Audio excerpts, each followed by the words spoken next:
Everyone, welcome back to my channel বাবলিস ব্লগে আপনাদের স্বাগত জানাই। আজকে আমরা যাচ্ছি পুরীর মন্দিরে ঠাকুর দর্শন করতে। আমাদের গুন্ডিচা মন্দিরে পুজো দেওয়া হয়ে গেছে, আর পুজো দেবো না, ঠাকুর দর্শন করবো। তো চলো দেখি তোমাদের সাথে কতটা শেয়ার করতে পারি। চলো, চলে এসছি মোটামুটি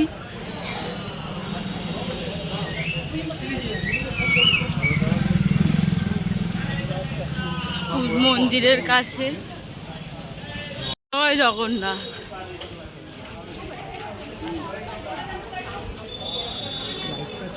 এতক্ষণ হেঁটে আসার পর এটা দেখে মনে হচ্ছে না সার্থক।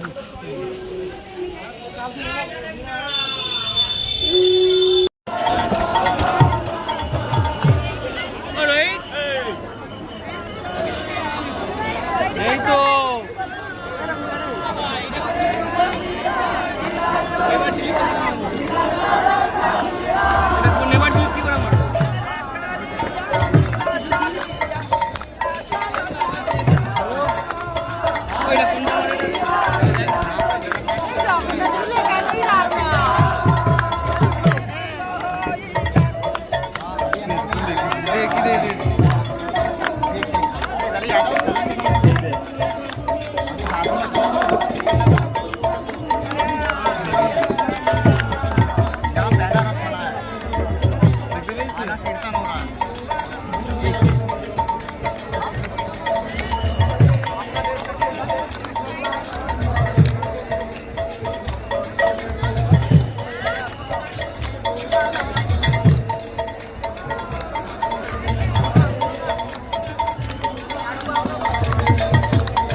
প্রভু দর্শন, প্রভুর মন্দির দর্শন, প্রভুর রথ দর্শন, প্রভুর গান, প্রভুর কীর্তন, মানে সেই মুহূর্তটা কখনো ভোলার না।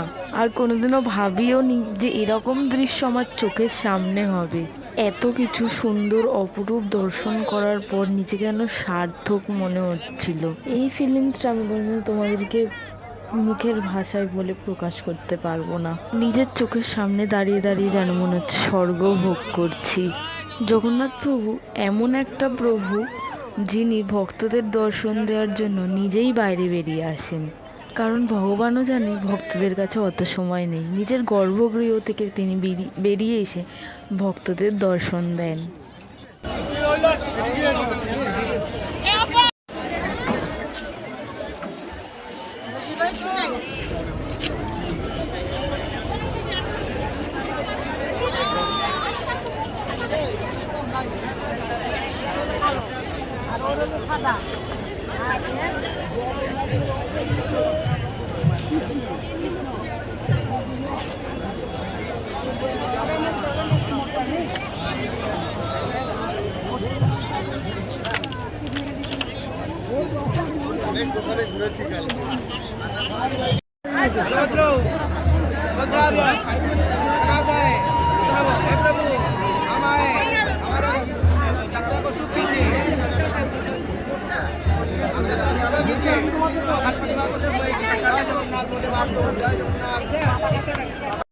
এই হচ্ছে সেই সিংহদুয়ার। কি অপরূপ সুন্দর লাগছে দেখো মন্দিরটা, ঠিক যেন জগন্নাথ প্রভু উঁকি মেরে সামনের দরজা দিয়ে দেখছে।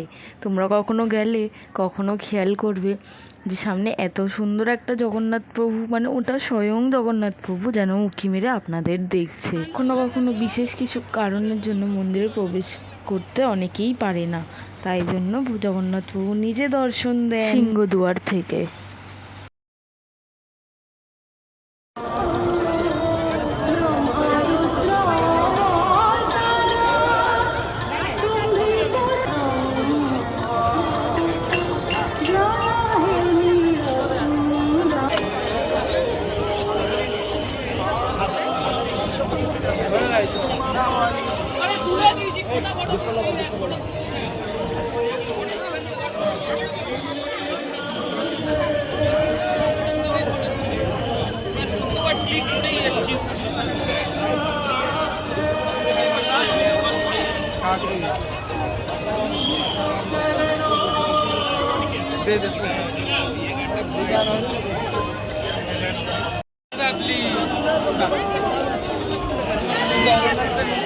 জানো তো, সিংহদুয়ারের সামনে থেকে যেই জগন্নাথ প্রভুর মূর্তিটা দেখা যায়, সেই জগন্নাথ মূর্তিটার নাম হচ্ছে পতিতপাবন জগন্নাথ প্রভু।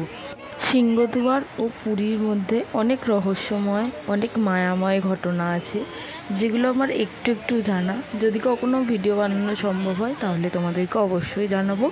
আর যদি তোমরা জানতে ইন্টারেস্টেড হও, অবশ্যই আমার কমেন্ট সেকশানে কমেন্ট করো, আমি তোমাদের জানাবো আমি ঠিক যতটা জানি। চলো তাহলে আজকের ব্লগ ভিডিওটা এতটুকুনি। ভালো লাগলে like, comment, share and subscribe করে দিও, আর পাশে থাকা বেল আইকনটি ক্লিক করে দিও যাতে আমার ফার্স্ট ভিডিও তোমাদের কাছে প্রথম পৌঁছায়। সো জয় জগন্নাথ একটা কমেন্ট সেকশানে তোমাদেরকে লিখে যেতেই হবে।